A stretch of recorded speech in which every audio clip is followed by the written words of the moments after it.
boy Rocket4Fast6 and as you can probably tell by the title of this video, we're finally going to be talking about Sonic Frontiers on this channel again.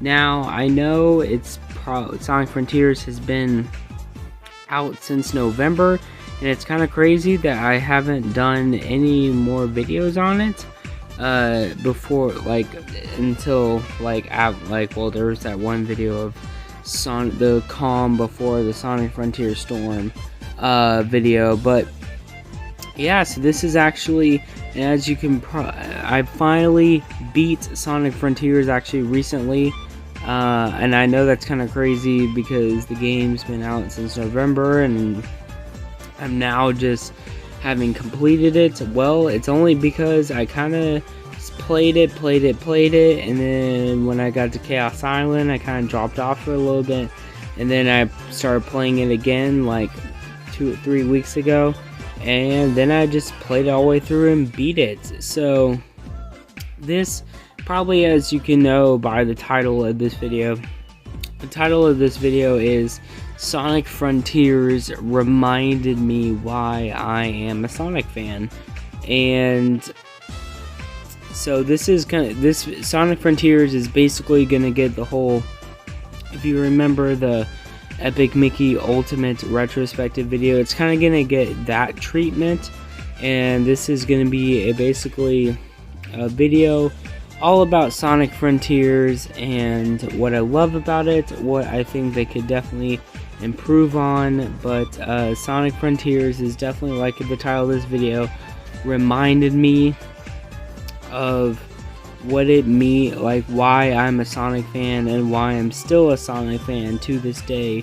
So welcome to the video, basically the video review of Sonic Frontiers.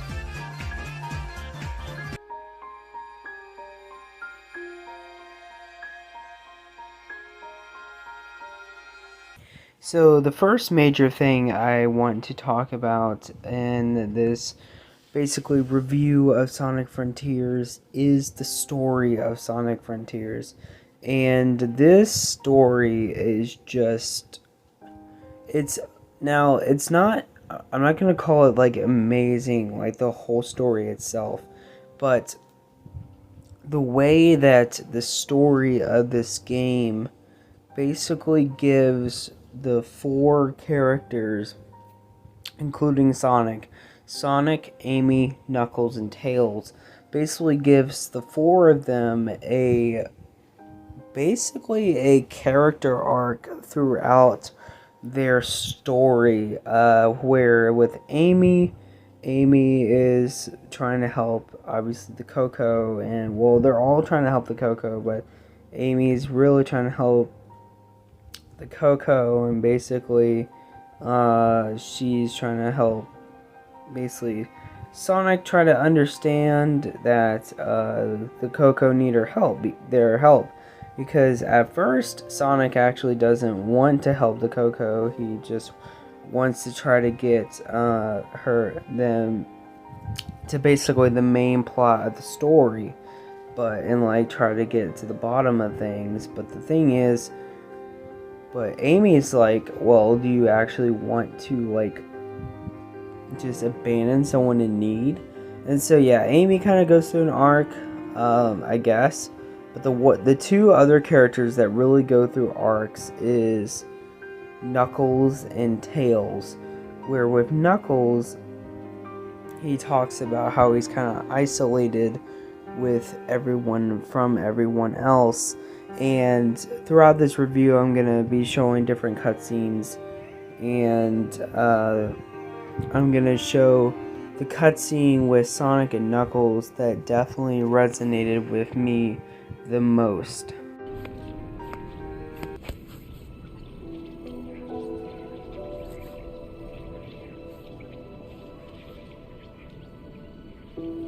Ages ago, my people were wiped out by a cataclysm. I know the Coco faced something similar.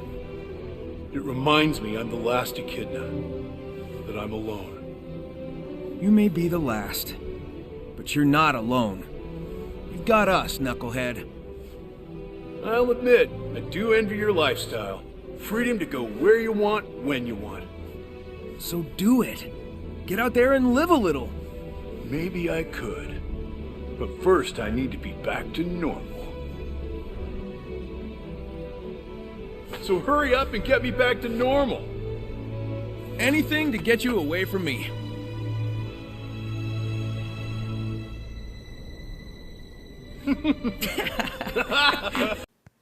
Now that cutscene is just amazing, but to give you some background, before this cutscene even happened, Knuckles has been noticing that this place the Starfall Islands, the architecture reminds him of the Angel Islands architecture, which obviously makes him recall moments from previous games like Sonic 3, and it's such an amazing character development for him, because obviously we know Knuckles is the guardian of the Master Emerald, and that he just basically sits and guards the Master Emerald, is not able to leave. But because of this journey, he's able to figure out how to basically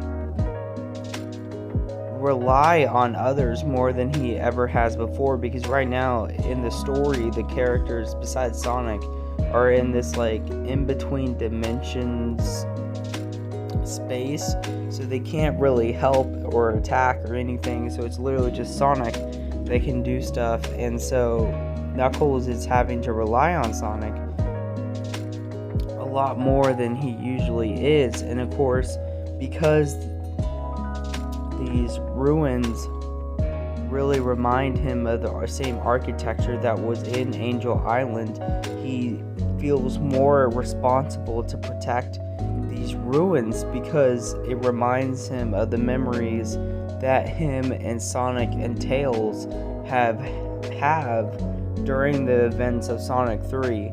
So it's Sonic Frontiers is definitely, like I said, reminds me of why I'm a Sonic fan, because there's just so many references from so many different games from these characters, and I don't know, it's just amazing. And when we went to this cutscene that I just showed you, at first Sonic is a little hesitant to talk to Knuckles because of what just happened, and then Knuckles fully explains that the Coco basically have been wiped out, but he is kind of in the same place with all the echidnas back in Sonic Adventure being wiped out and him being the last one, so he's kind of in the same like boat as the Coco. But obviously Sonic and Tails have Knuckles' back, and yeah, no, this cutscene just is an amazing cutscene, and definitely I feel like revived Knuckles' story arc in the Sonic series, because recently in the Sonic series, like Sonic Forces, he's kind of been a punchline and kind of been stupid or dumb, and it's like really annoying, because that's not what Knuckles is. He's calm and collective and smart. He's not a dumb idiot. So that's why Frontiers definitely did an amazing job of basically redeeming Knuckles and getting his character arc back to what it used to be. Now, the next character that I want to talk about in the story is Tails, which, oh my gosh, Tails got a complete 180 of character development in this story, because the last time we saw Tails, which was Sonic Forces, he was a coward, he was a loser, he was I mean, I'm not trying to be super negative about Tails, because I actually really love Tails. That's why I got so upset at his character with Sonic Forces. But Frontiers, oh my gosh, they did my man Tails right. Like, the fact that they're pulling crap from so many games, like with him, like they even in this story, Tails just completely confronts Sonic and says if he's a burden to him or not. And of course Sonic's like, no man, you're like my best bud, like why would you be a burden? But Tails doesn't really agree with it, because he goes back to his story in Forces, where he was talking about when Infinite basically kicked Sonic's butt, and he kind of got like scared and afraid, and that he just like thought that he was basically useless without Sonic. But then of course, then eventually as we go further into Chaos Island, Sonic explains to Tails about the different events that he basically prevented. Like in SA1, he stopped hold on, I'm gonna actually skip because this is not part what I'm talking about. Alright, but no, he actually stopped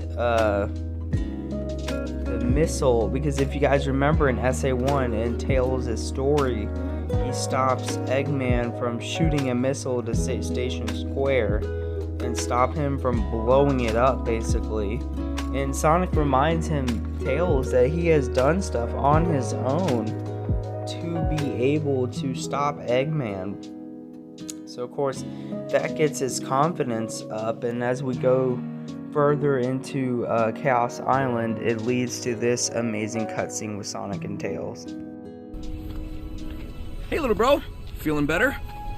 Yeah, this whole experience gave me a kind of clarity. When this is all over, I think I need to go it alone for a while.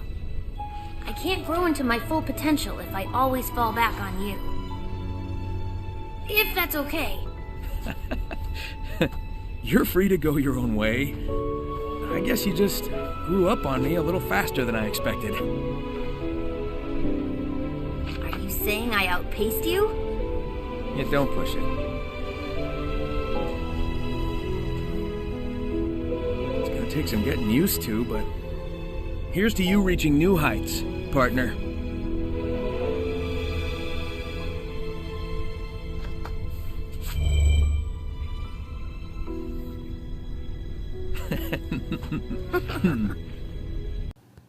This cutscene in many ways is honestly very emotional, and even when I was playing the game and when I got to this point, I don't know, I literally teared up a bit, and I was like, this is literally the first time that I've ever really teared up in a Sonic game. Well, there was that time when I beat Sonic Adventure 2, and that ending scene with Sonic saying sayonara to Shadow, like that obviously got me tearing up. But no, with this, Sonic and Tails' relationship is just amazing, and this game just really further establishes their just amazingly brotherly relationship. Like as the cutscene first opens, Sonic walks up to Tails and say, "What's up, little bro?" Which is amazing, because like that's what Tails is to Sonic. Tails is basically Sonic's little brother, and that's how it's always been. And the fact that the series is finally recognizing that in Sonic Frontiers is just amazing. And definitely after Sonic Frontiers, I definitely want to see where they go with Tails' character, because it's gonna be different, because obviously Tails is gonna go on his own, and Tails is gonna be just I know he's not gonna be like a totally different person, but I don't know, I think Tails is definitely going to be more mature and just a more strong character than he has been recently. So yeah, no, that's in the. Excuse me. Wow, I'm having the hiccups right now. But yeah, no, that's what I really do think about Tails' character arc. I really think it's amazing. Now, there is only one more character I want to talk about, which is Sage. Now, like I said, the final character I want to talk about, or to be more specific, the final side character I want to talk about, because don't worry guys, I'm still going to be talking about Sonic, but the final side character I want to talk about is Sage, which is the new villain. Well, I'm saying, even after playing Sonic Frontiers, I'm still trying to figure out if Sage is a villain of the story or just a person that just doesn't like Sonic, I guess. Like, I'm still trying to figure that out, but basically, to give a brief summary of what Sage is a AI program that Dr. Eggman created and is basically trying to save Eggman, because earlier in the story Eggman gets trapped into cyberspace, and so Sage is trying to help Eggman obviously get out. But so yeah, like, and Sage's character is interesting. It's not what, like, for her first debut, it's not bad per se. I wish they could do better with it though, because of, and more of, like, I wish they had a better relationship with the Eggman and their relationship. I wish that we could really see more of the character development with her, like, with him, like, being like, yes, Sage is like my AI daughter or something like that, but we never really got that, which was disappointing. Because I think there was really something there to really set that relationship up with Eggman's AI daughter. It's still weird to say that, but no, we didn't really get that setup. But overall, as her first debut game, I think she did pretty okay as the character. I mean, I don't know. I mean, I mean, it's kind of, one thing I don't really like about Sage's character is how quick of a turnaround she is. Like, in the beginning of the game, she's like hating Sonic. She's like hating Sonic. And then, like, through the midpoint, she sees, like, Knuckles and Sonic being friends, and then seeing Tails and Sonic being friends, and is like, oh, maybe I should be a good person now because this is good, and maybe Sonic can help me, like, rescue Eggman out of cyberspace or something like that. I mean, it's, like I said, it's not, we've had worst introductories for Sonic characters, like, in the Sonic games,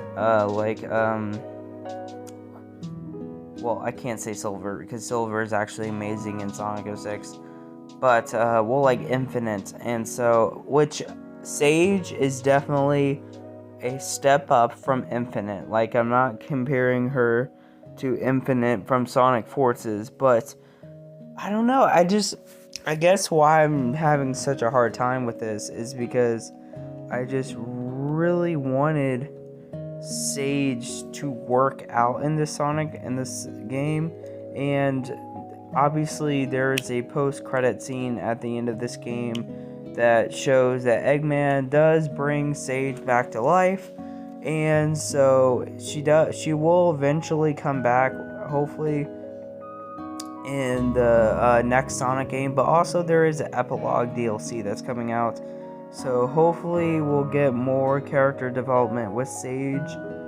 But yeah, I mean, like, with this, the problem is with Sage's character, she has very few screen time besides like these little conversations she has with Sonic, and then like her like watching Knuckles and Tails be friends or whatever. So it's not gonna be like when I did the character development of Knuckles and Tails, because like I said, she doesn't really, I don't know, she just doesn't she doesn't have a cutscene that's like, wow, that's amazing, like the other characters do. And that's why I don't know, I was really disappointed with Sage, because there was, like I said, so much potential with her as a character that just did not happen. And it just, I don't know, I just really wish there was more of character development with Sage, but hopefully we'll get that in the epilogue of Sonic Frontiers. Hopefully Sonic Frontiers' epilogue will fix some things, and yeah, so that is my full thoughts about Sage. Like I said, there's not really a cutscene that's like, wow, that's like defining her character arc, but I don't know, that's basically all I have to say about Sage. And now we're going to be moving on to Sonic. In this game, Sonic is back to his original self, kind of like how he was in Sonic Unleashed and Sonic and the Black Knight. He is back to being more mature than he's ever done before, because if you remember in Colors and Forces and Generations and Lost World, he was kind of a jokester. Like, I don't mind Sonic like being quippy and stuff, but my gosh, in Sonic Colors, and especially as much as I love Sonic Colors and Sonic Generations and all that stuff, he would quip ridiculous. Like, and of course with the whole thing with Sonic Colors starting the whole joke with Eggman with Baldy McNosehair, and Sonic would literally drive that joke to the ground. I don't know, Sonic in the, well, kind of taking credit from Jay's reviews of the Meta Era name, but Sonic in the Meta Era, which if you guys don't know what the Meta Era is, it's basically from Sonic Colors all the way to Sonic Forces, because I think Frontiers kind of broke the Meta Era. So now we're in this new era. Don't know what we're calling it yet, but I know it's new. So yeah, in that Meta Era, he was just very jokey. He like didn't care. He just was like, oh yeah, I'm like jokes all around and stuff. Especially Lost World, where we kind of saw Sonic at a whole new low, where he was like even joking about the whole scenario that they were in, but not in Frontiers. Frontiers, Sonic is back to what he used to be in Black Knight and Unleashed, and it is amazing. I love Sonic in this game, and because Sonic in this game is finally like what he used to be, a guy that's all about adventure, but also is just all about his friends and caring about everybody and saving the world no matter what, and no matter at what means necessary. And that's what I love about Sonic in this game. Like, he's just amazing. He's just, I mean, it's crazy how good it is. But there is one scene in particular that just told me that we were back into how we used to be with Sonic games.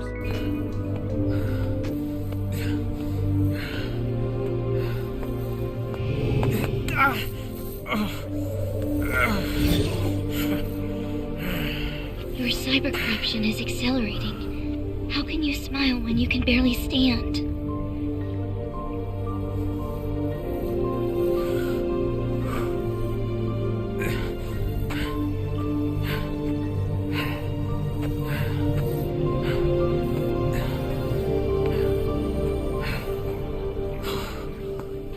this scene right here just screams so much character development from Sonic, because as you can see, because of him trying to destroy towers and stuff, his cyber corruption has increased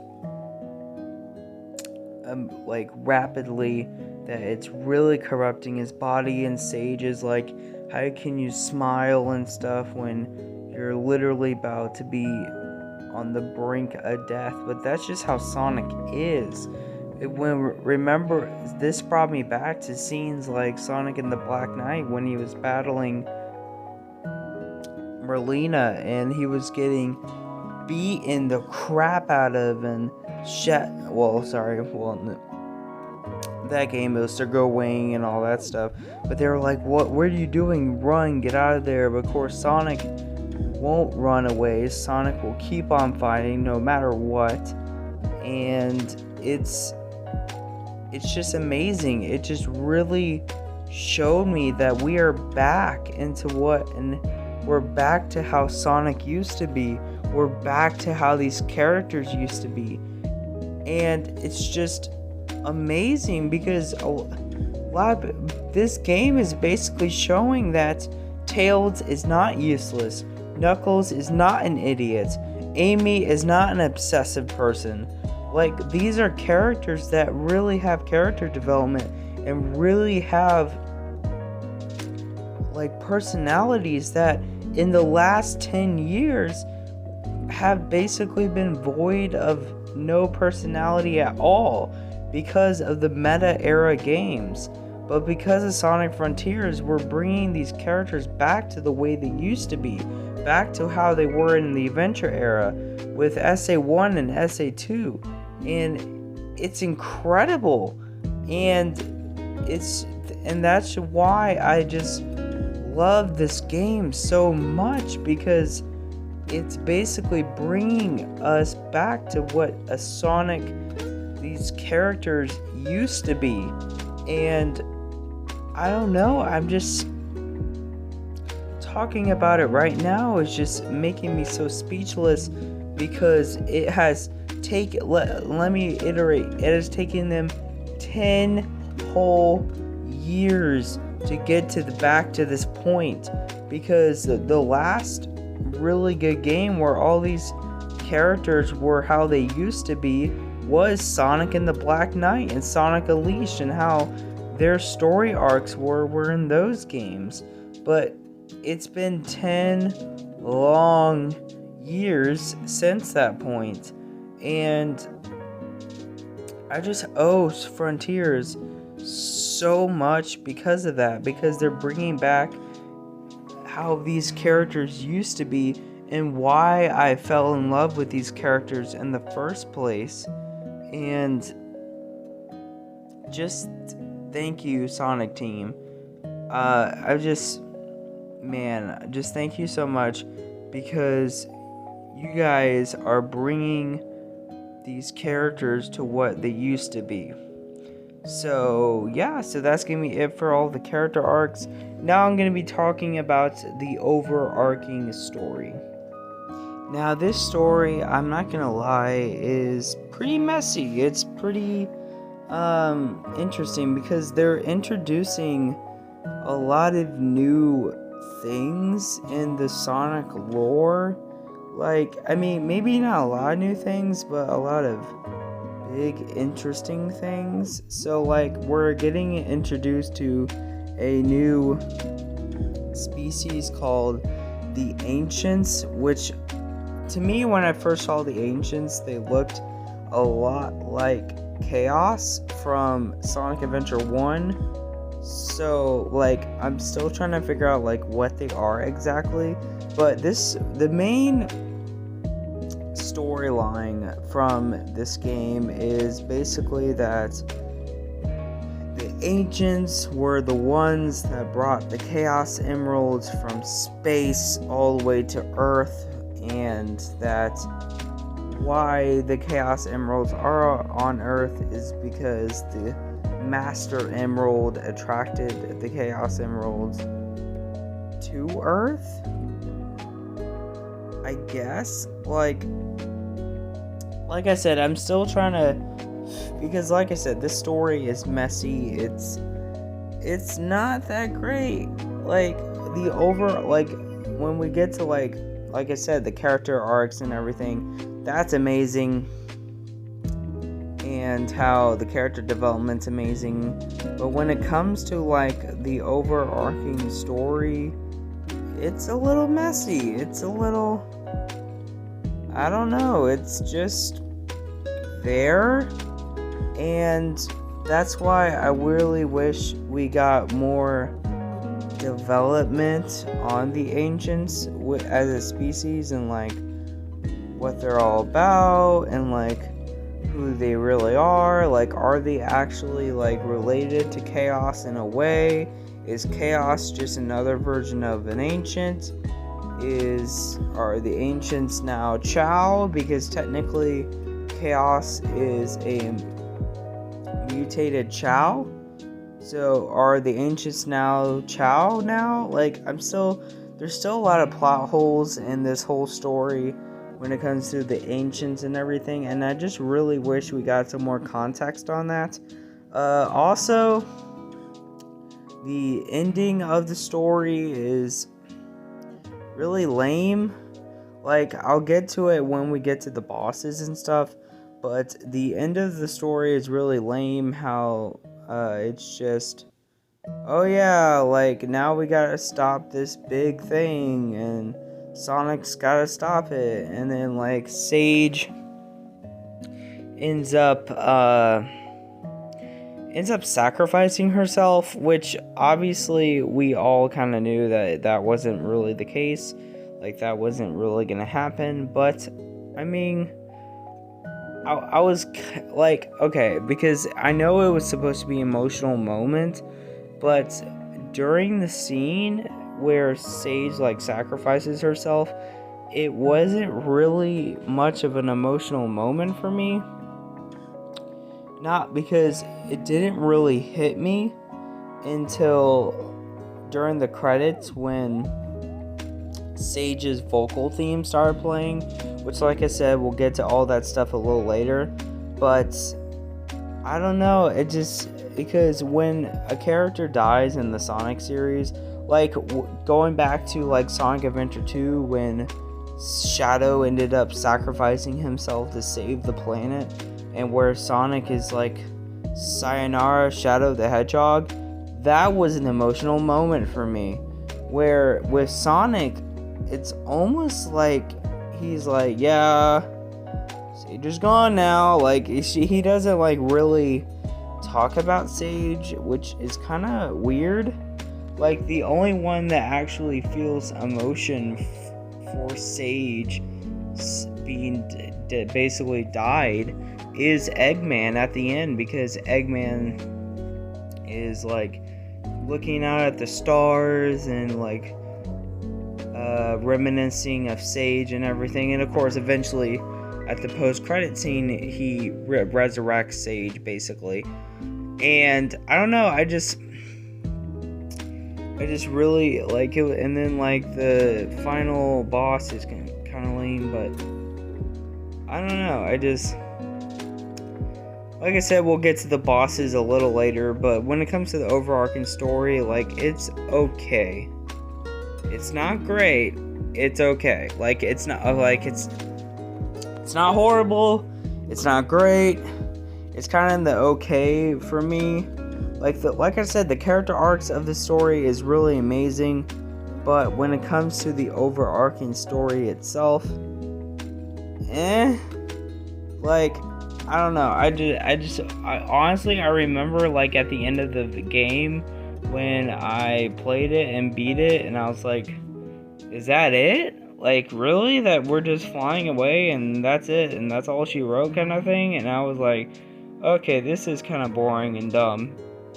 But that's just me. If you really enjoy the overarching story, I mean, good for you. But for me, I don't know, I was like, like, it's okay, like, but I think it would have been a lot better.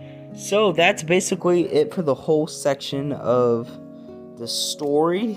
We had a lot to cover, so that's why this this section was kind of super long, but the next section of the video is going to be gameplay, bosses, and all that kind of stuff. So like I said, now we're going to be talking about the gameplay of Sonic Frontiers. And with Sonic Frontiers, we have basically, when it comes to gameplay, the biggest shake up of the series, with them moving to gameplay which obviously the rest of the gaming community knows as open world, but Sonic Team is calling open zone. And for me, this was just genius.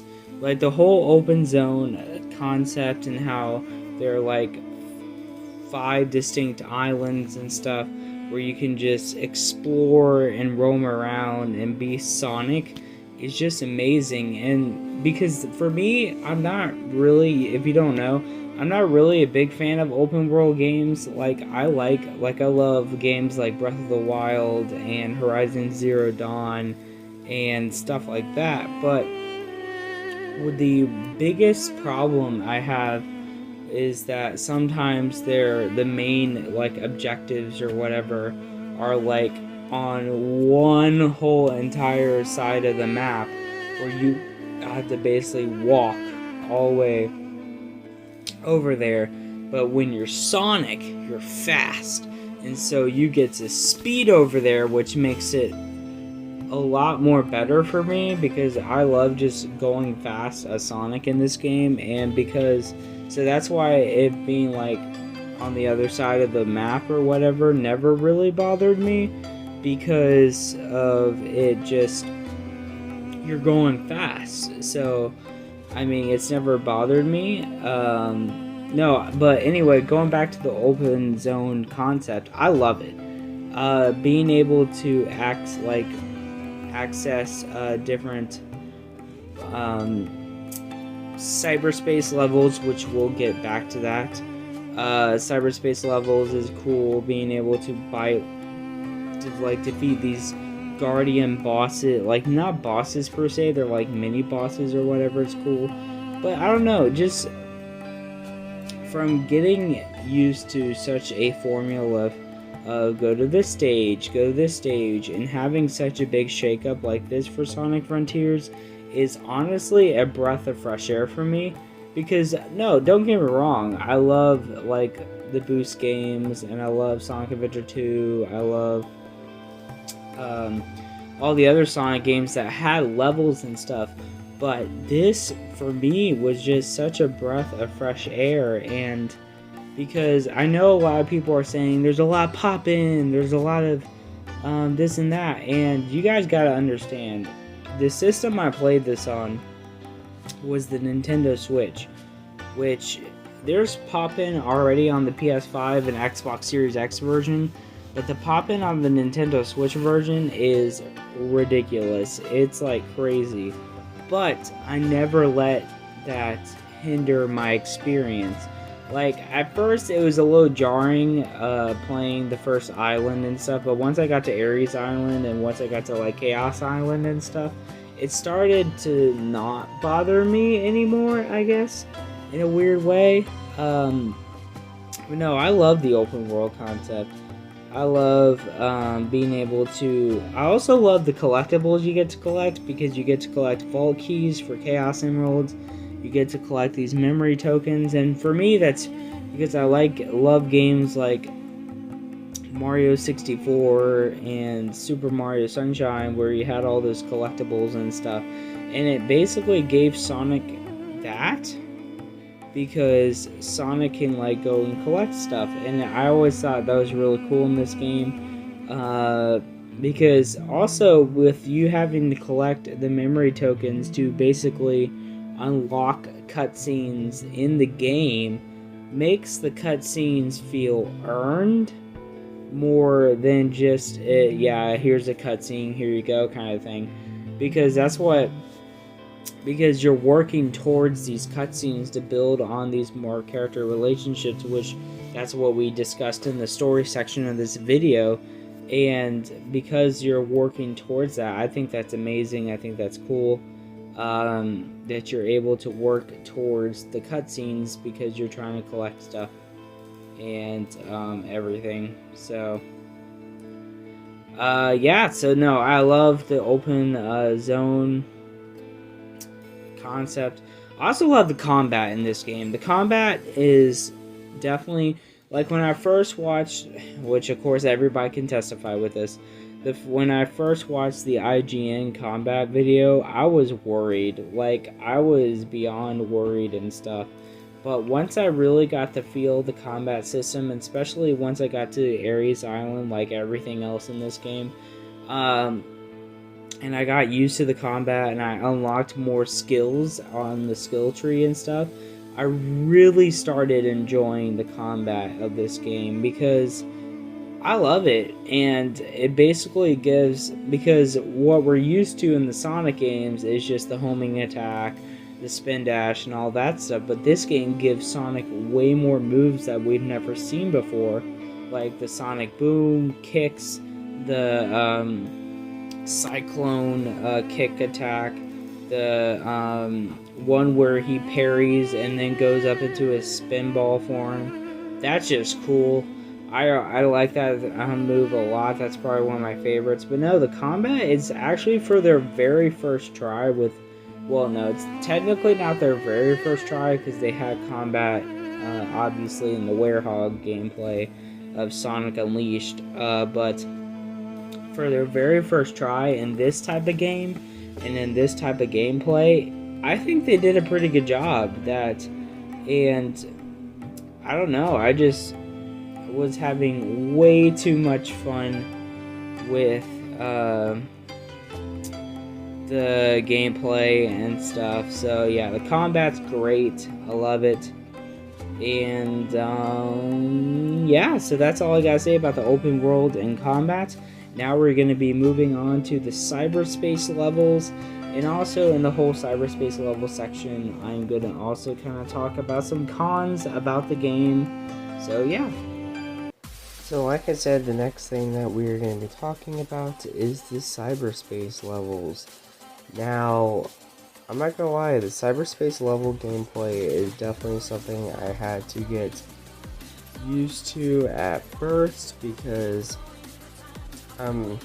before this, I'm obviously used to like Sonic Generations and Sonic Colors and Unleashed, and how Sonic, the boost gameplay works in those games, where you can boost and obviously just go through enemies. But in this game, you can't do that, so, which was really weird for me, because I would just boost and obviously I would not be able to crash through the enemies, because that's just not how it works in this game. Now, at first, I really hated the cyberspace levels. I thought they were not that great, because obviously I liked the open world a lot better than these cyberspace levels, just because this gameplay has been done better in different older Sonic games than it is here. But once I started playing them more, and once I started to really like do all the side missions and unlock the different missions and stuff, it started to make more sense to me, because you gotta keep on replaying all these different stages to get better, and that's how Sonic's supposed to be, is to get better at the different stages, and by doing that you have to replay it over and over again just to get better at it. So I don't know, I started liking the cyberspace levels in the middle part of my playthrough, but then they started getting more irritating again, because Sonic doesn't, they should have had controls for Sonic in the open world, but then also certain controls on Sonic when he's in the cyberspace levels. Because if they could have easily done the normal boost in the cyberspace levels, it would have been fine. So, I mean, that's what I think they should have done. But, I mean, I love the concept of the cyberspace levels, because the second half of the cyberspace levels is levels from different games like Unleashed, Adventure 2, because like you have stuff like from Windmill Isle, and then stuff from like Mel Harbor and all that stuff, which is really cool. But I still would have rather played those levels in their original games, just because the original games obviously had better controls, better everything, to be honest with you. I mean, like I said, there was that middle part that I actually started liking the cyberspace levels, but once I got to like the final 3 islands and stuff, I was just not about it, man. I was just ready to just hang in the towel and just call it a day, because I don't know. And if they want to do like cyberspace levels again with the open world, they gotta do it better. They gotta do it like how it is in the Unleashed, and basically how the boost get, like, keep obviously the open world gameplay the same, but change it up for the cyberspace levels, because it just does not work. Especially when there's levels in this game that are based off of like the Sonic Generation levels, like Sky Sanctuary Act 2 and Chemical Plant Act 2. It's a lot harder to play this game with the Frontiers control, especially Sky Sanctuary Act 2 from Sonic Generations. That was ridiculously hard, because there in Sonic Generations you could do more moves and you had more freedom of movement compared to Frontiers. And like, especially like when the tower thing is like collapsing and stuff, you need that freedom of movement so you can fastly do it. But Frontiers just doesn't really give you that, and so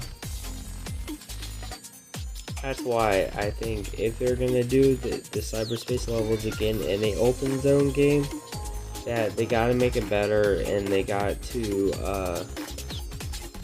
make the gameplay just more like the Unleashed games, so, or the Unleashed Colors and Generations. And like I said, keep the gameplay how it is in the open zone, but when it comes to cyberspace, they need to like make sure the gameplay transfers and becomes Generations gameplay. So, yep. So that's gonna be it for the cyberspace levels for me.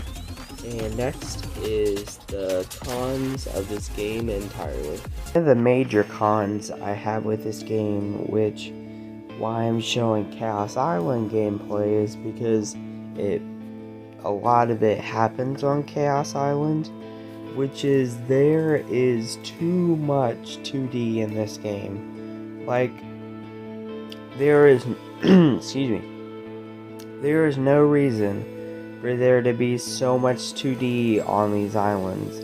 Like, especially if you go into Chaos Island, you could like go off of a dash pad or whatever, and it sends you straight to 2D, which is really annoying for me, especially when I was exploring Chaos Island and I was just trying to get all the Chaos Emeralds, go to the cyberspace levels and stuff, but then I would get thrown into a 2D section on Chaos Island, which is really annoying, because I just don't like I'm totally fine with it being like a little bit of 2D, but when it came to like Chaos Island and then not really Uranus Island. Uranus Island wasn't too bad, but then like the Tower Island or whatever, don't remember its name. I was like, this is way too much 2D, because I mean, it's an open world.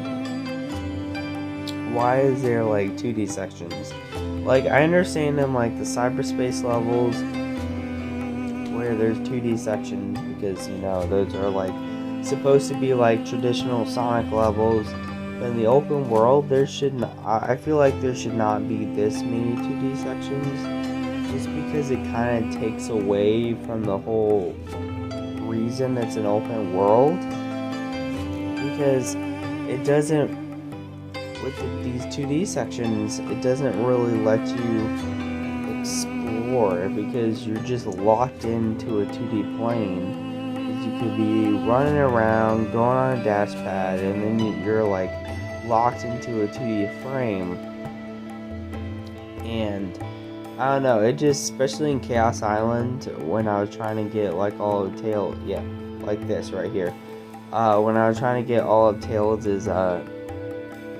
what is it, like emblems and stuff, I was getting really annoyed with all the different 2D sections, because I'm just trying to explore, trying to get all these emblems, and they're like, nope, you have to go through a 2D section, which is stupid. I completely don't agree with there being so many 2D sections. It's just ridiculous.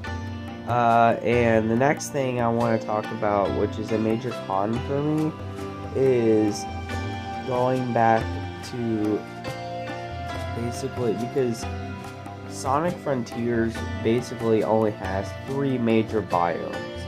You have that grass and fields biome, the desert biome, and then this volcano biome, which is really cool. As much as I hate the 2D sections in Chaos Island, the concept of Chaos Island I really like. But anyway, but then after Chaos, because I was like, how in the heck, because after Chaos Island the story is starting to wrap up, and I'm like, so how the heck are they going to be able to fit 2 more islands like Chaos, Ares, and Kronos? And no, they didn't. The next island is literally just an island full of towers where you have to climb up, and here we go. Yeah. Sorry, I'm using because I can't really record my own footage right now when it comes to videos like this. So I'm using Gamer's Little Playground footage. Thanks for the footage, by the way. Anyway. So yeah, this island right here, I don't remember its name, but the one with all the towers, this was where the game almost broke me, because there was so many times where I fell down these, because you gotta understand, guys, these towers are massive, and so I would like fall like several feet, and most of the time it wouldn't be my fault, because I would be doing homing attack, and then Sonic would, for whatever reason, because a lot of the new moves that Sonic has is in his combat list is tied to a lot of the same buttons. So I would do homing attack, and then do like a super move, and then I would fall. Like, because obviously there's nothing, there's no like surface underneath, so obviously I would fall, and it would just be really annoying, because like I'm just trying to get up to the towers and stuff, and I don't know, it's this, but no, this is literally all this 4th island is just climbing up to the towers, and then that's it. And then Uranus Island is basically, I don't want to give Uranus Island too much crap, because at least it's an actual full island, but the amount, I guess the the major con for Uranus Island for me is the amount of sage tokens you had to get near the end. And I was like, no.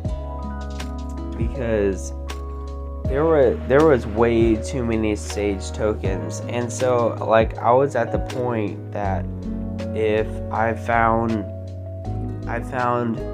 one of Big's fishing spots, which that's a thing in the game where you like go to these fishing spots and you can get like different collectibles that you may be lacking or missing. And that's what I did. I basically went to Big's fishing spot and basically bought all of the last sage tokens just because I was just so ready for the game to be over.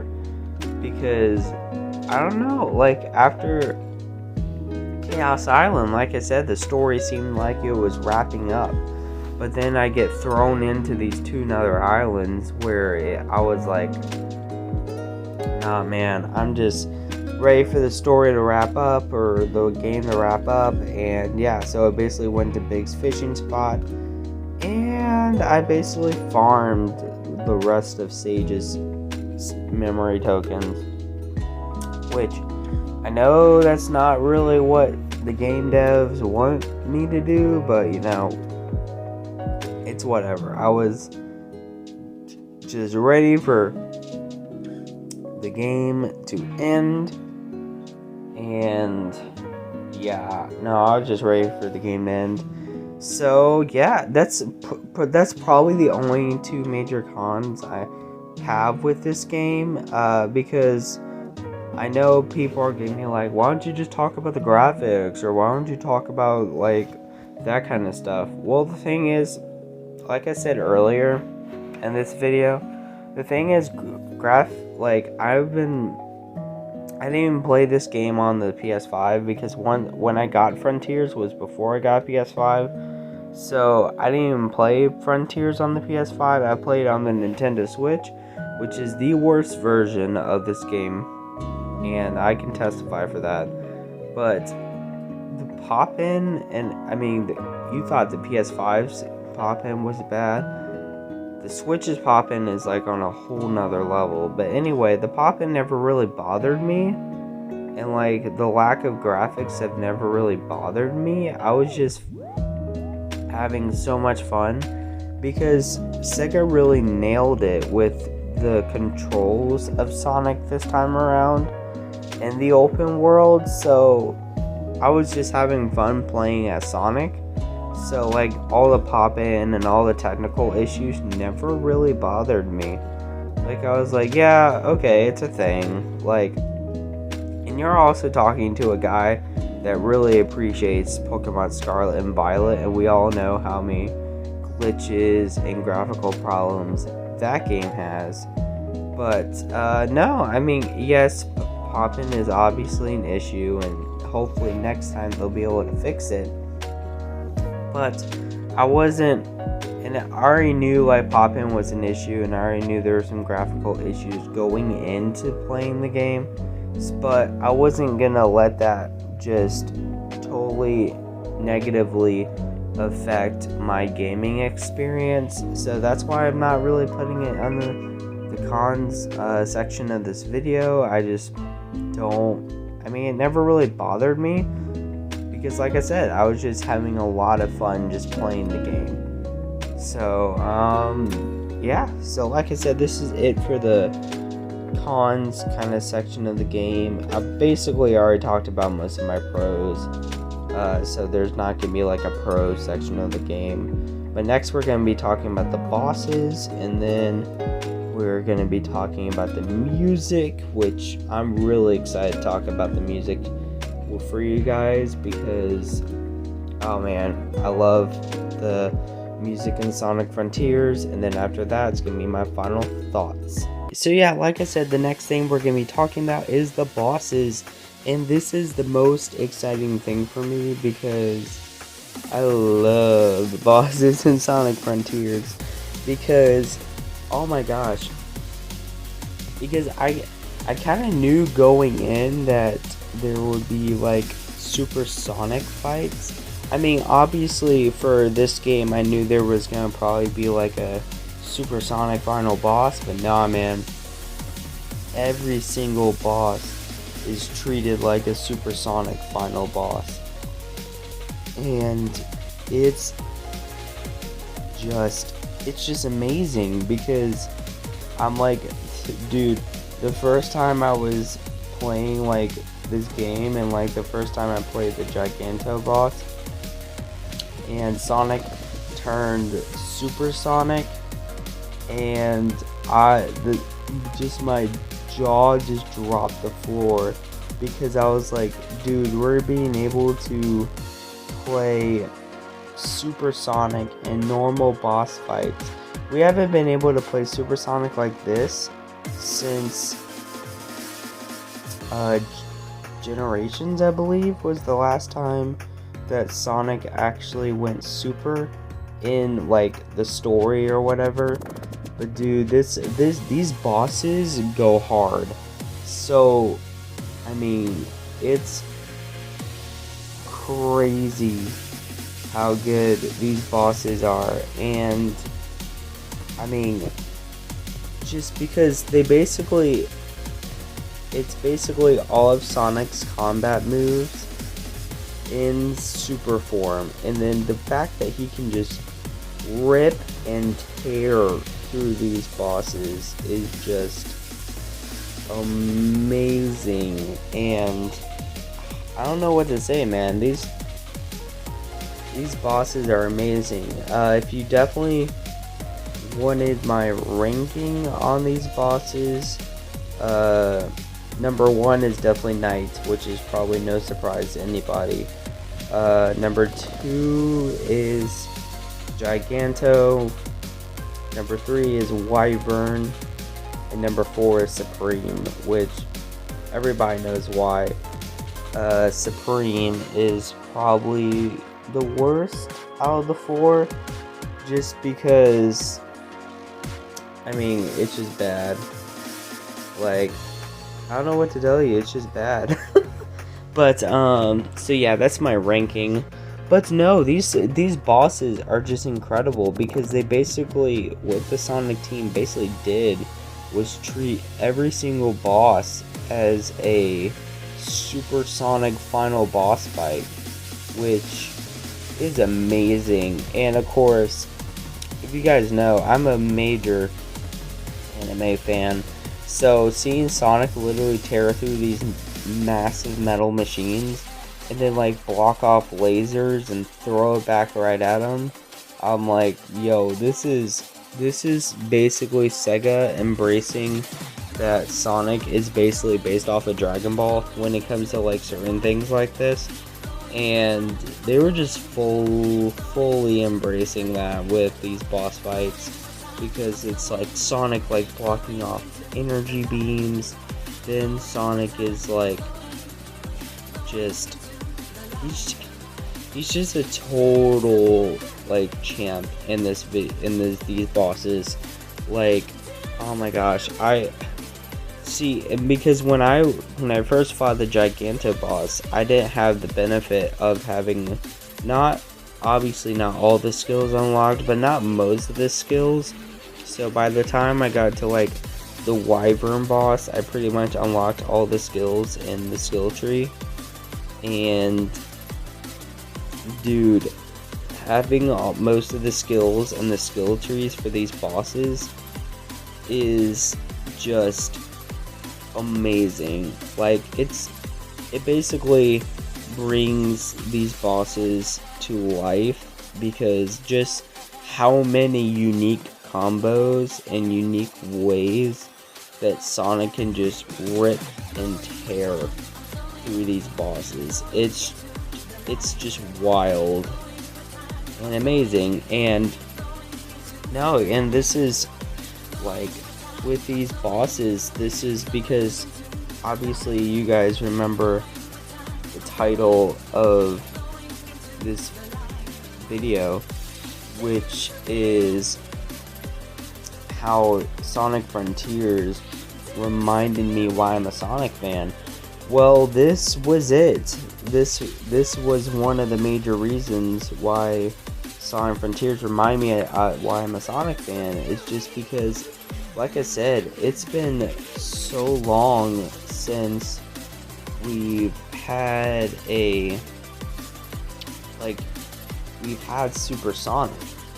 Because, like I said, the last time we really had Super Sonic in a story, and then when it comes to gameplay and bosses, is Sonic Generations, which was back in 2012. Yeah, I want to say 2011. 2012, and it's like 2023, and we're finally, well, 2022 when Sonic Frontiers came out. But no, and we're finally getting like these amazing bosses with Super Sonic, and I don't know, it was just magnificent. It was just amazing how we were able to basically come back to what we used to be. And so, man, yeah. So I'm gonna stop gawking about the bosses now. We're gonna be moving on to probably my most excited section of this video, which is the music section of this video. So I am super excited for that.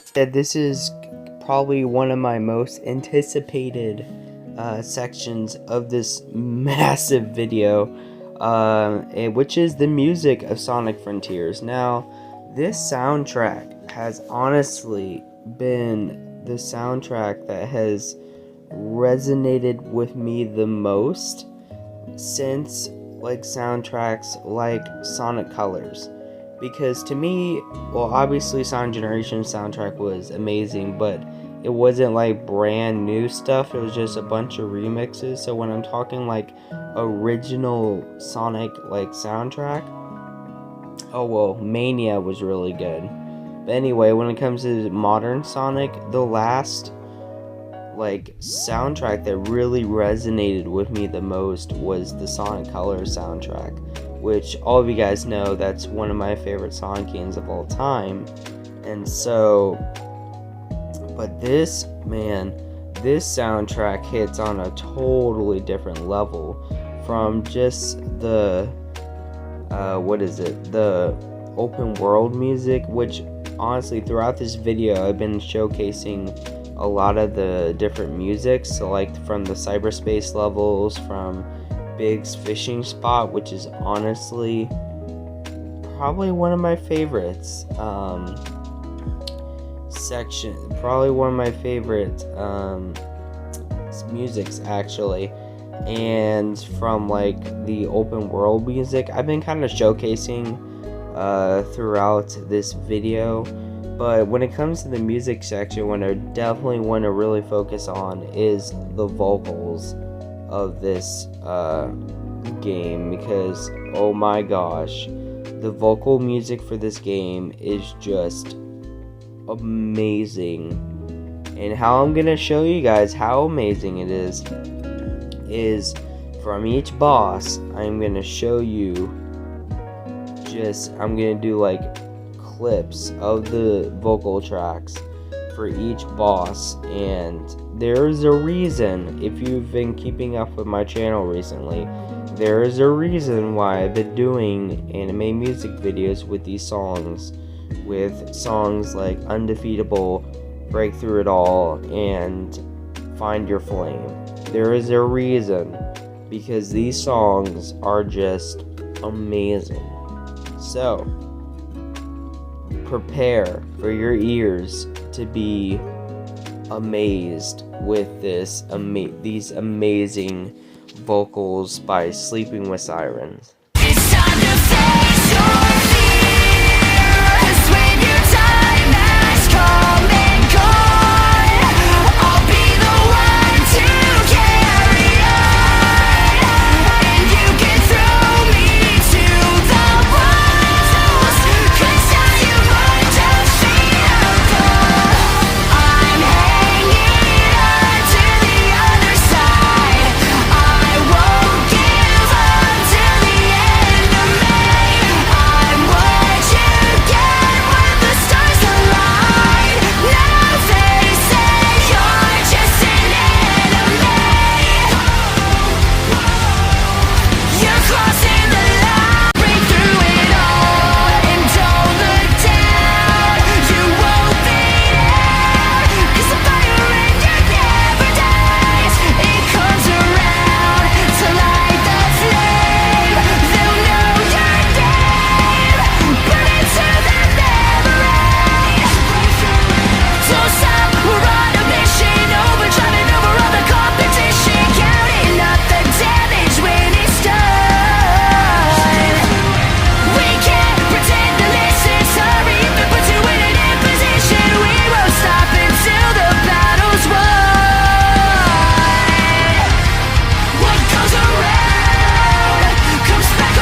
just amazing. The vocal themes are just amazing. Now, I know there was only one of them that I was leaving out, which was Vandalized, but that was only because that was more of a credits scene, so I wasn't really able to add that in. Also, wait, no, there's actually one more I also missed, was Dear Father, which is Sage's theme, but I don't know, I didn't really like that theme, so yeah. But no, like I said, these vocals are amazing, and I totally encourage you guys to fully listen to these songs because they are amazing. And obviously you guys know I love these songs because the anime music videos that I've recently posted on my channel is from the three main boss themes, which is Undefeatable, Break Through It All, and Find Your Flame. So yeah, now this game is just amazing when it comes to the vocals, because honestly, if you guys really think about it, we haven't had rock themes like this since Sonic 06, I believe. Yeah, because Unleashed never had a rock theme. Colors was all about techno. Generations, yeah, but I don't consider Generations only because that's a bunch of remix music, not brand new stuff. Lost World definitely didn't have anything. Forces, I guess, kind of had something with Infinite's theme, but like there's still a little bit of techno in that too. So anyway, no, but this is like the first time we've ever had rock since Sonic 06, and those rock themes are amazing in Sonic 06. But no, and also I love that Sega is finding these new bands like Sleeping with Sirens, because they are actually from Florida, like from Orlando, which is kind of cool because that's kind of where I live. So I thought that was really cool that the band that's producing the new Sonic games music is part of my people, I guess, in Florida. But no, it's sorry, I'm trying not to sneeze right now, but anyway. And no, and I thought that was really cool. But also, besides the vocal themes, the open world music is also really good because there's so many unique instruments that they use throughout the open world that they would never use before in the Sonic game, which I think that's really cool. And it fits, like every single open world theme fits with what they were trying to do. And yeah, so but no, that's it for the music, and now it's to my final thoughts.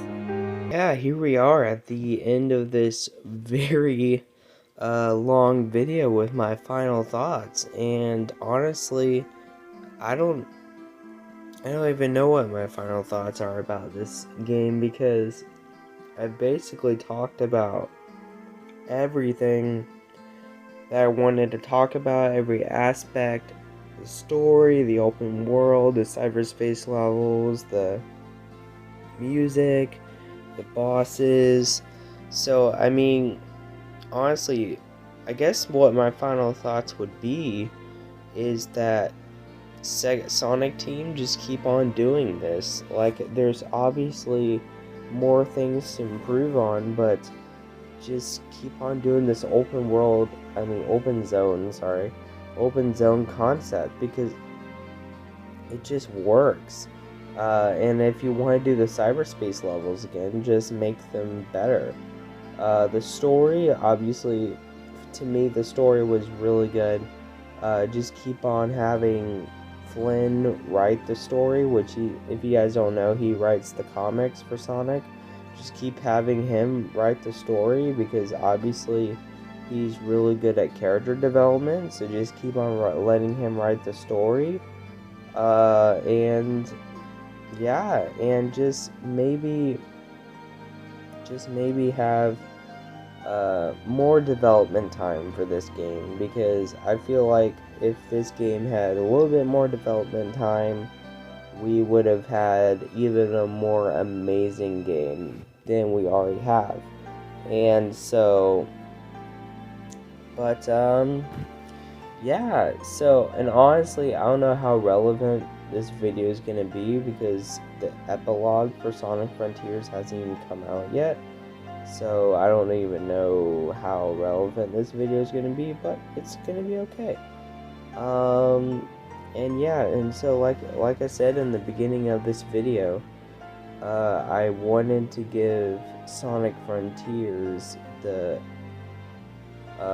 ultimate Epic Mickey retrospective treatment, and that's what it did. I looked at every aspect, I talked about every aspect of the game, and yeah, no, and this game really means a lot to me, because by the time when this game came out, I was going through my freshman year of college, and I'm not gonna lie, being freshman in college is definitely a lot harder than I thought it was gonna be, especially when I first started out.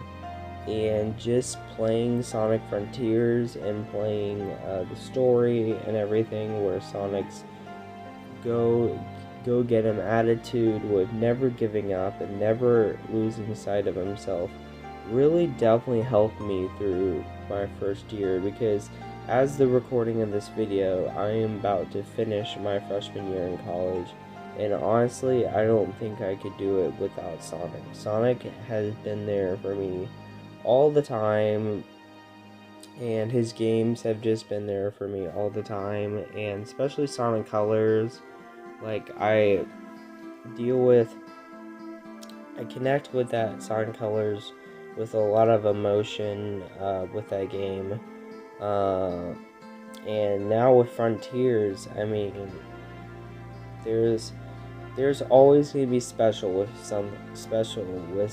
with me with Frontiers.